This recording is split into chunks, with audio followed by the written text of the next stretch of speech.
Welcome back to High Story Cooking Classes, the channel where we cook delicious food and start historical arguments on the internet.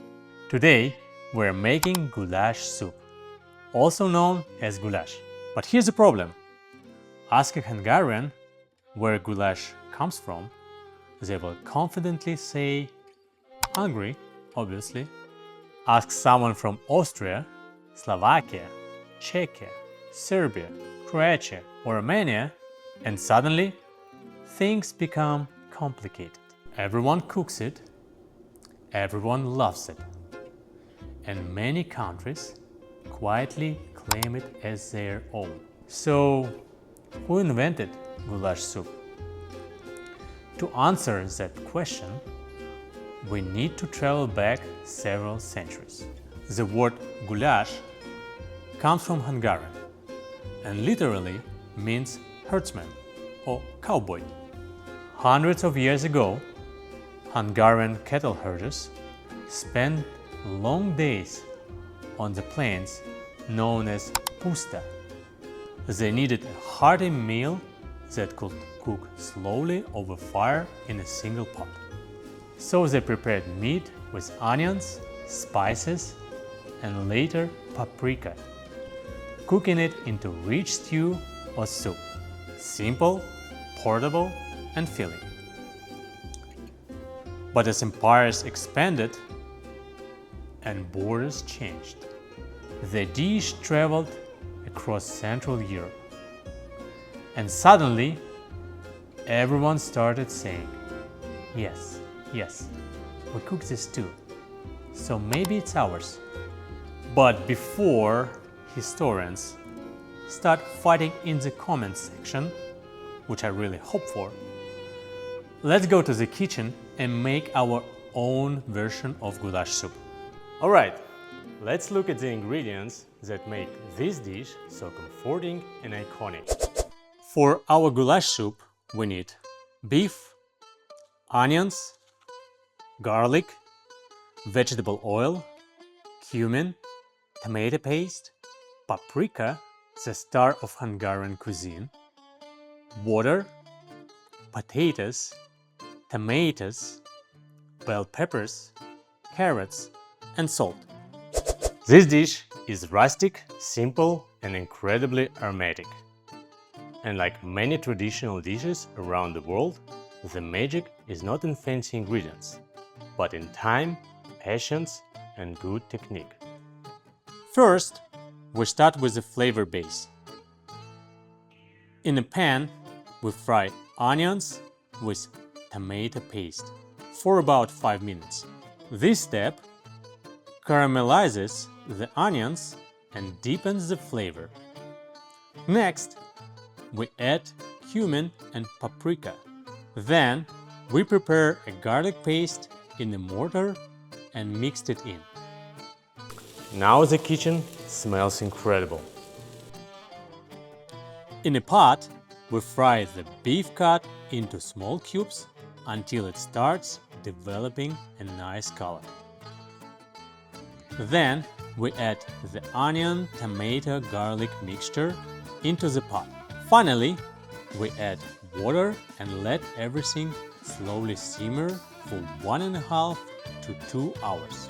And while our soup gently cooks, let's talk about so many countries claim the dish as their own. This is where food history becomes fascinating. Goulash is cooked across a huge region: Hungary, Austria, Slovakia, Czech Republic, Romania, Serbia, and Croatia. And the reason is simple. For centuries, these lands were part of large empires, especially the Austro-Hungarian Empire. People lived together, traded together, married each other, and of course, shared recipes. When borders changed, cuisines stayed. Each region slowly adapted the dish. Some versions are thicker like stew. Others are more like soup. Some add dumplings, others prefer bread. But they all share the same heart: slow-cooked meat, paprika, and vegetables. And speaking of vegetables, our soup has been simmering nicely, so let's head back to the kitchen. After a long time of simmering, the beef becomes beautifully tender. Now, we add our vegetables: potatoes, carrots, tomatoes, bell peppers, all chopped into small cubes. We season everything with salt and add a little more water. Bring the pot to a boil, then let it simmer for another 25-30 minutes. Hungarians are actually quite unique in Europe. First, their language. Hungarian belongs to the Uralic language family, which is completely different from the surrounding Slavic and Germanic languages. Second, their traditions and historical roots. The ancestors of Hungarians, known as the Magyars, migrated into Carpathian Basin around the 9th century. Some historians believe they brought their own cooking traditions, including meat stews cooked in large cauldrons over open fire, which sounds suspiciously similar to goulash. So maybe, just maybe, I'm just saying, the Hungarians really did bring the original version with them.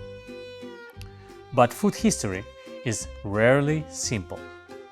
So, we'll leave the final verdict to you guys. Tell us in the comments, who do you think owns goulash soup? Hungary, Central Europe, or the most boring version, or humanity as a whole? Let's fight in the comments, guys. Our soup is ready.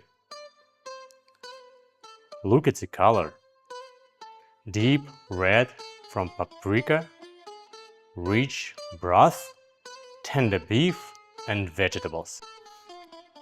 We serve it hot and finish with the fresh herbs on top.